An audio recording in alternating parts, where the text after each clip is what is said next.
दसैँ आएको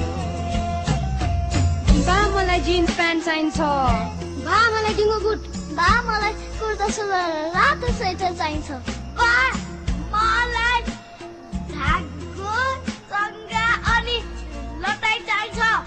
बाबा मलाई बेलुन र आइसक्रिम चाहिन्छ साँच्ची त नयाँ छोरी ज्वाइँ आउँछन् के रे फलफुल मसला ल्याउँछन् के रे छोरी त आफ्नै भई ज्वाइँलाई त 100 त दिनु पर्ला नि दक्षिणा 30 बुढी 100 रुपियाँ दक्षिणा पैसा र सैसा तिकी ट्यास ट्यास दसैँ नै हो कि यो मेरो दशा फर्किआएको दसैँ नै हो कि यो मेरो दशा फर्किआएको वर्ष नै पछि किन यो मेरो